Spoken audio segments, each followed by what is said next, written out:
Hello everyone, welcome back to another episode of Back to Watercolors. So happy that you are here.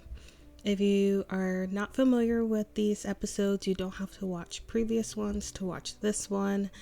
They're just a way for me to document my journey with watercolors and experimenting and playing with my different watercolor palettes and different watercolor techniques. Today we're gonna be using my professional grade granulating watercolor palette. That's kind of a mouthful. In this palette I have a mix of Daniel Smith granulating watercolors and Schmincke granulating watercolors. I recently added two new colors to this palette. I added Desert Yellow and Shrine Blue, and they were definitely colors that I use a lot in these landscape paintings that I'm going to share with you.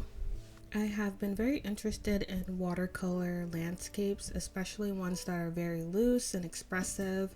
I find myself very attracted to them, and when I do paint this way, it's very relaxing and calming, so I hope you also feel that too while watching me paint.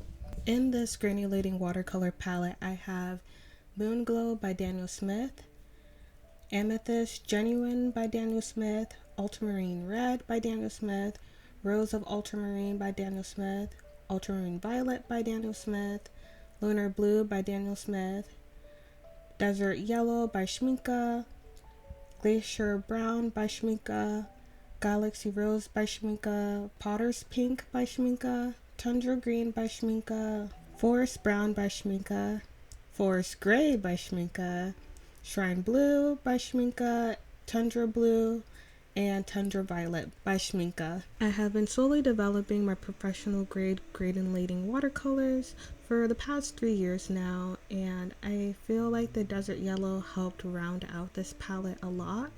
When I first picked out colors for this palette a few years ago, I had this fascination with granulating watercolors. I was learning a lot about granulation, and one of the colors that granulate a lot are your blues and your violets and reds.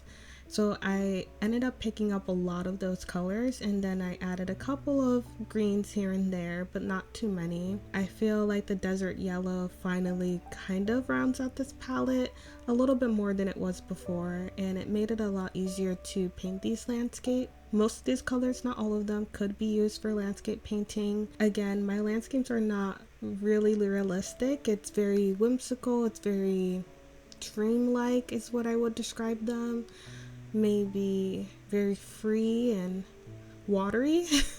So I don't think I am looking for real realistic colors to make landscapes, but having a pop of yellow helps a lot because it rounds out the darker colors that are in my palette. For each landscape painting, I approach them differently each time, but for the most part I use wet on wet techniques, wet and dry techniques, wet on damp techniques, all these watercolor techniques that help me develop this landscape piece. As I've been getting comfortable painting these watercolor landscapes, I find myself using and only needing two brushes. I use my mop brush and I use my big chunky liner brush. Both these brushes take away the need for perfectionism, and they allow the watercolors to flow and do their thing and be amazing on their own. Still rough around the edges. I guess that some things never change. Yeah, I know that it's been ages, but it kinda feels the same. No matter how hard you try, you cannot push me out, so just listen. I've been thinking of you since you broke it and moved to LA. And no matter how hard I try, I cannot get you out of my system. I know we both have some things left to say. Can you stay a little longer? Can I make you change your mind?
I feel like granulating watercolors add so much depth and texture and nuance to a painting.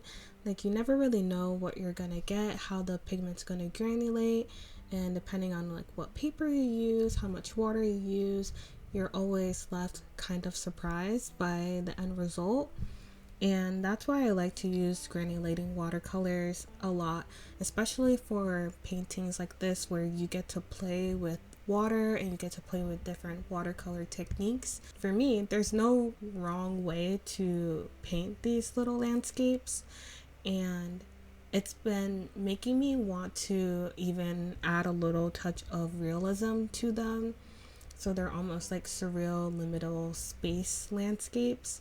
Let me know what you think about that. I have slowly been adding like little hints of like realism to them. Like for the last two paintings, I added little birds flying off into the distance, and then the last painting I made it more like a mountainous scene. I have been playing around a little bit with the landscapes, and I want to play around a little bit more with them. Maybe do a landscape, let the watercolor dry, and then paint something opaque on top of the landscape, maybe like a figure or something. I'm not really sure, but I want to try.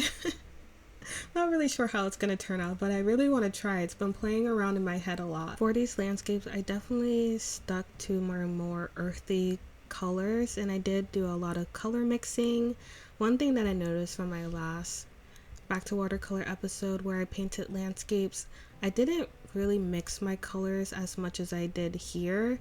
I don't know why. Maybe I just felt more comfortable mixing these colors than I did my other handmade watercolors, but I want to get better at mixing the colors that I do need, because then they will be able to have a more of a cohesive color palette.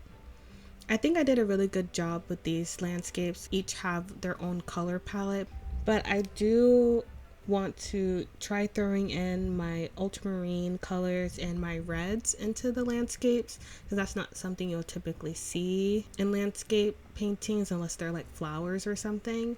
So maybe like a pop of red or somewhere here or there would elevate these paintings a little bit more, or make them a little bit more interesting and eye-catching. I just noticed that I kind of shied away from using them and only reached for my greens, my blues, and my browns, and of course the desert yellow. My hope is to do more paintings like this in my sketchbook, because I feel very comfortable and confident painting this way, and it allows me to play with my watercolors and make lots of little paintings, and it's very satisfying to the brain. I have been structuring each little square as if I'm making a gallery wall, so it's been a lot of fun to feel like I am making my own gallery wall of landscapes or an aesthetically pleasing sketchbook spread. I don't feel like I typically make very aesthetically pleasing sketchbook spreads, because I don't really share my sketchbooks online.